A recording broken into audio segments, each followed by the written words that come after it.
ahora sin más dejo la palabra a John Vervelle, que no necesita de ninguna presentación. John es catedrático de Derecho Penal en Utrecht, reelegido por aclamación presidente de la Asociación Internacional de Derecho Penal y, yo diría, imagen viviente y simbólica del penalista universal del siglo XXI, por su conocimiento del derecho penal comparado europeo e internacional, por su comprobada capacidad de hablar en todos los contextos internacionales en cualquier lugar del mundo y por su talento natural de poliglota, además que por su simpatía de la cual disfrutamos especialmente sus amigos. A ti la palabra, querido John. Gracias, Luigi. Parezco un camaleón, ¿no? En el buen sentido de la palabra, espero. Bien, muy buenas tardes a todos ustedes. La buena noticia es que después de este panel hay pausa café, para que tengan un poco de, después de todas estas pruebas, ¿no? Que tengan un poco de a las de 4:15. Sí. Bien, obviamente también mis gracias a Dan, Luis y Jacobo por la invitación. Obviamente esto es una cooperación muy importante entre la Universidad de Castilla-La Mancha, la Universidad aquí de Carlos III, pero también apoyado por la IDP, por eso me permito un par de palabras también en un momento nuevo del grupo español.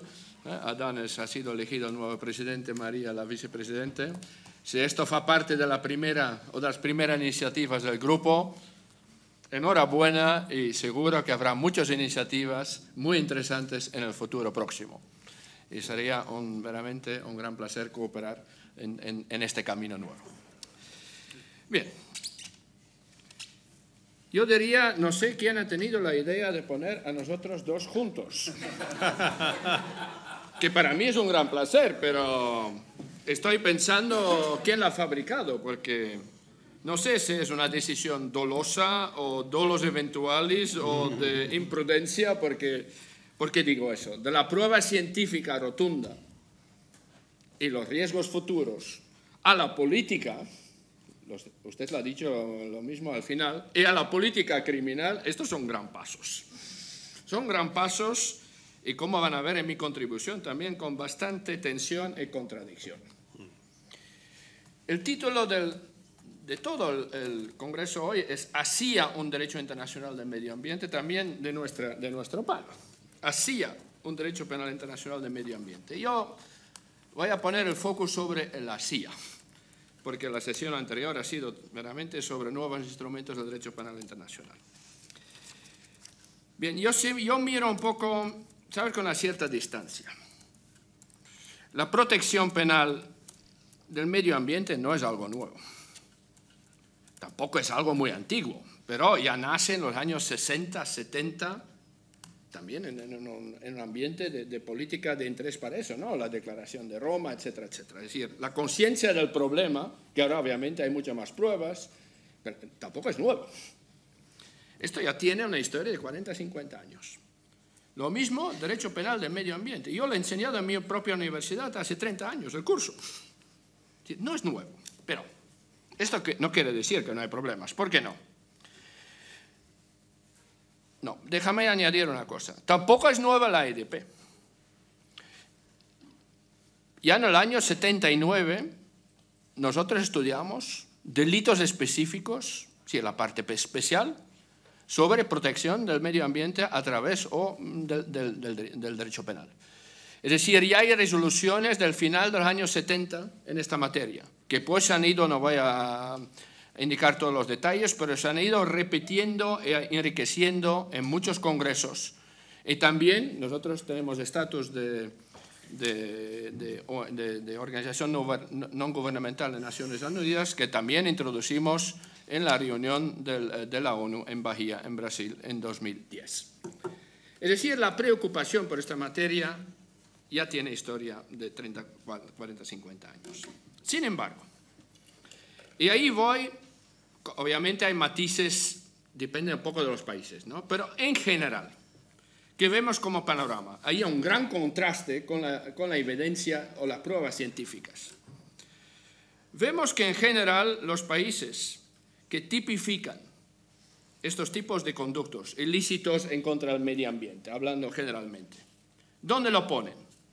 Lo ponen en el derecho penal económico o en el derecho administrativo sancionador de rango inferior. Contravenciones, ilícitos administrativos, misdemeanors en inglés, regulatory offenses, es decir, no es el núcleo duro del sistema punitivo. Claro, esto es sorprendente, sobre todo hoy en día es sorprendente. Esto obviamente quiere decir que las penas son mucho más bajas. Pero además con el agravante, también lo hemos visto en la discusión esta mañana, que muchos ilícitos dependen de regulación administrativa. Si la violación es en fondo una violación de una norma administrativa, que tiene pues consecuencias en cierta medida penales. Creo que esto representa 80% más o menos de los ilícitos de muchos países. Hay excepciones donde vamos al núcleo duro del derecho penal, pero con una serie de condiciones. Tiene que ser ilícitos, obviamente, que pongan en juego la vida de las personas. No todos los humanos. No hablamos de, como dijo Delmar Martí esta mañana, de otras especies, etcétera, etcétera. Y con toda una serie de condiciones. Causabilidad directa, intención, es decir, conductas dolosas, etcétera, etcétera. Que haga, obviamente, que estos delitos que son más elevados, que están en el núcleo duro del derecho penal, son difíciles en materia de prueba, salvo algunos casos excepcionales. Esta configuración tiene unas consecuencias inmensas. ¿Por qué? No solo por la tipificación como tal, pero obviamente tiene consecuencias para la jurisdicción. Nunca nos vamos a plantear jurisdicción universal en relación con un delito que no tiene mucho nivel y que depende de una decisión administrativa. Esta discusión existe. Tiene consecuencias en materia de prescripción. Claro. Tiene consecuencias en materias de procesal. Las medidas, las diligencias que podemos aplicar. Cuando no se trata de delitos de una cierta gravedad, obviamente lo que está a disposición de la policía, de la administración especializada de investigación o del fiscal o del juez de instrucción donde haya, mucho menor cuando se trata de contravenciones que de delitos graves. Si la capacidad de investigar ciertos ilícitos y ciertos responsables, obviamente disminuye muchísimo. Por no hablar de la cooperación internacional, que es un drama, porque la cooperación judicial clásica, obtención de pruebas al extranjero, extradición, etc., depende obviamente de la gravedad de los hechos. Esto quiere decir que la mayor parte de los ilícitos están fuera del sistema de cooperación. La cooperación administrativa es floja, está muy especializada, es muy sectorial. Existe en aduanero, existe en impuestos, medio ambiente, es casi inexistente. El resultado de todo eso, obviamente, automáticamente es que tenemos una política criminal en esta materia que es extremadamente nacional, doméstico. Bien, hay excepciones. Doy una excepción no porque yo vivo y trabajo ahí, pero creo que es una excepción reconocida, pero también enseguida lo voy a decir, con límites. Holanda, no he mencionado, claro, la responsabilidad penal de la persona jurídica tampoco en muchos países está previsto para, o no está previsto en total, o no está previsto para estos delitos. El colmo del colmo, pero también hay muchos países donde no está, cuando es listado, los delitos listados no está. Bien. ¿Por qué menciono a Holanda como una posible excepción, pero también con muchos límites? Por dos motivos. Porque la responsabilidad penal de la persona jurídica está prevista desde los años 50. A menos para estos tipos de delitos y también para todos los delitos en general desde los años 70. Holanda, usted lo sabe, claro, el agua, etcétera, etcétera, ¿no? La mitad del país está bajo el nivel del mar. Pero no solo por el agua, en toda la protección del medio ambiente ha sido un enfoque muy importante en la política en general y también en la política criminal. Holanda tiene fiscalía especializada, solo para eso. Tiene quizá más delitos en el Código Penal que no son contravenciones ya delitos de cierta gravedad, etc. Tiene la responsabilidad penal de la persona jurídica para estos delitos. Es decir, los factores, al menos a nivel legislativo, están bastante bien. ¿Hay mucha práctica? Sí. Hay mucha práctica judicial. Hay muchas investigaciones. Hay muchos casos. También hay muchas condenas. Contra personas físicas, contra personas jurídicas, de derecho privado y de derecho público. En Holanda ha habido condenas hasta del ejército, porque es posible en Holanda, por contaminación en las bases militares, sobre todo, claro, la contaminación por querosina. Sin embargo, Holanda tampoco es un buen ejemplo cuando vamos a mirar tu tema, Adán, de multinacionales. Y Holanda tiene muchos multinacionales, al menos holandeses, o muchas que tienen sede en Holanda por motivos tributarios. ¿Ha habido muchos casos de investigación de ellos? No. Porque ahí empiezan obviamente los criterios de jurisdicción. En todos estos delitos, Holanda tiene criterios muy nacionales, es decir, de territorialidad, de la conducta y o el daño. Claro, estos multinacionales en general operan fuera. Tienen sede en Holanda por motivos fiscales. La conducta de la violación del medio ambiente o el daño no están ahí. Entonces Holanda dice no tenemos jurisdicción. Entonces, claro, cuando uno hace un estudio sobre los casos que han caminado a través de la justicia por investigaciones de condenas, son generalmente empresas holandesas en el sentido que actúan en Holanda y es la capa pequeña y la intermedia. Los grandes, manos libres. Tampoco es la idea. Sí, hay una selección por el sistema, en un sistema que ha decidido hace 50 años que es importante esta protección penal. Hay demasiado, es una selectividad que obviamente no se puede justificar. Bien, de este análisis, ¿qué quiero deducir? Yo diría en dos cosas, también vinculándolo con lo que se ha dicho esta mañana, lo que ha dicho tanto los políticos como Delmas Martín. Yo creo que, en primer lugar, el bien jurídico a proteger, a tutelar, obviamente parcialmente por el penal, porque el penal no tiene que abordar todo, tiene que ser las violaciones más graves con más daño o potencial daño de riesgo. Yo creo que no se ha reconocido suficientemente en la política criminal. Es decir, en ese sentido, lo que he oído mañana, estoy completamente de acuerdo. La protección en inglés se dice the commons. Esto es un concepto en inglés. The commons es lo que necesitamos a todos nosotros para vivir, es decir, la protección de la vida y para sobrevivir.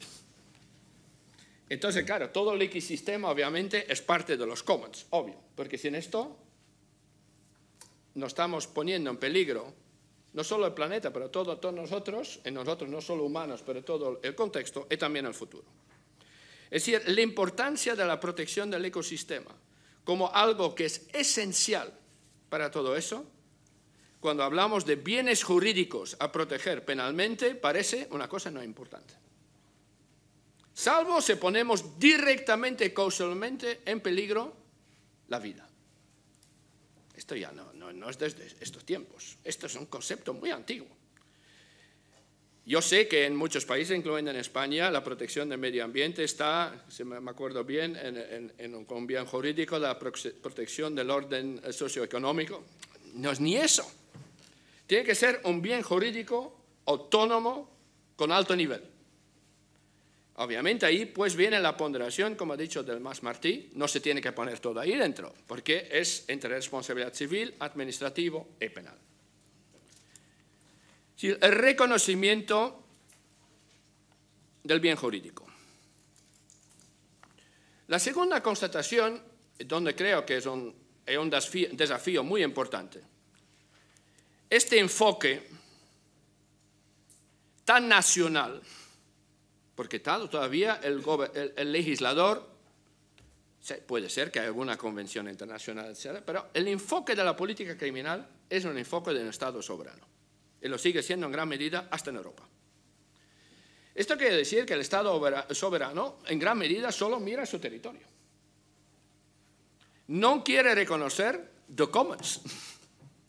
Entonces da una respuesta muy fragmentada para su territorio. Es decir, yo quiero, esto es lo que ha dicho Delmas Martí, la interdependencia de los estados no se refleja en la política criminal. No se refleja. Es una respuesta muy fragmentada, como dije. Déjame tomar un par de ejemplos.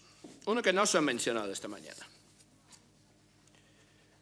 Usted lo ha mencionado para la pesca.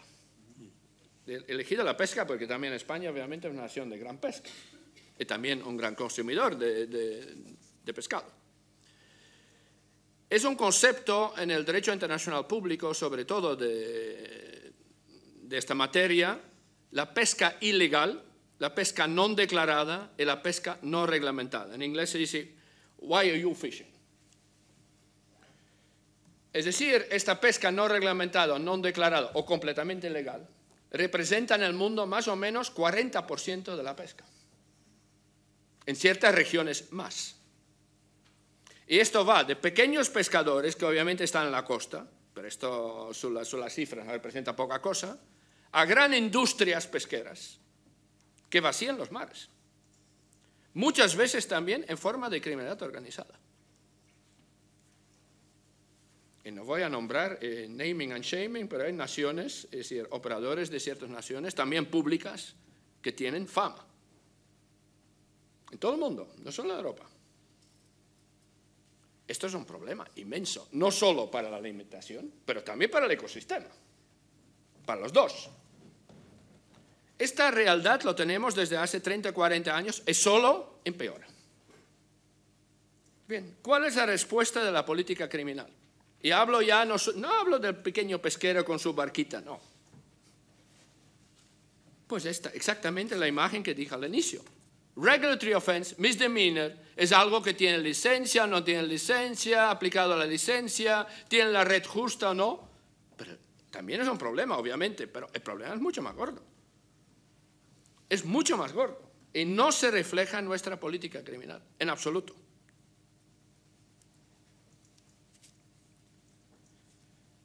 Tráfico, déjame dar un segundo ejemplo. Tráfico de residuos industriales peligrosos. Tenemos aquí el amigo de Italia, sabe de qué hablo. Todos dicen la mafia italiana, sí, la mafia italiana. Pero el gran transporte de residuos industriales peligrosos de Europa a fuera de Europa pasa por Holanda, por el puerto de Rotterdam. Sí, hay empresas legales y ilegales, es decir, oficiales que obviamente se meten en sectores ilícitos, pero también empresas que no tienen ni licencia para nada, que están en este sector. Y todos sabemos quién son. Y todos sabemos a dónde van los residuos. Principalmente al norte de África, África del Oeste y a China. ¿Cuál es la respuesta? Penalmente. Si es un caso de criminalidad organizada, todavía tenemos las pruebas y se puede caminar. Porque esto nos da ciertos instrumentos, también en penal, en procesal penal, en cooperación. Pero si no lo es, tenemos muy difícil. Muy difícil. Ahí otra vez no se reconoce bien la importancia del bien jurídico a proteger. Último ejemplo, lo tengo que nombrar porque es muy actual y sigue siendo actual. Piensan en el escándalo del gasóleo, del diésel, de los coches alemanes. Volkswagen empezó con Volkswagen. Pues creo que mi colega científico no va a poner en duda las consecuencias de este escándalo sobre la polución en Europa. Esto está programado para ocultarlo. ¿Qué capacidad hemos tenido en países europeos con mucho desarrollo como respuesta penal a eso? Lo mínimo que se puede decir es muy fragmentado, con respuestas muy diferentes de un país al otro. Europa casi no tiene respuesta al asunto, ni en civil, ni administrativo, ni en penal. Cooperación entre los países, extremadamente difícil.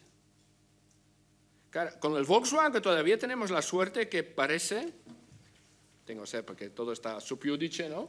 Pero parece que hay pruebas directas de, obviamente, ya programación al más alto nivel de la empresa. Esto facilita la cosa en penal.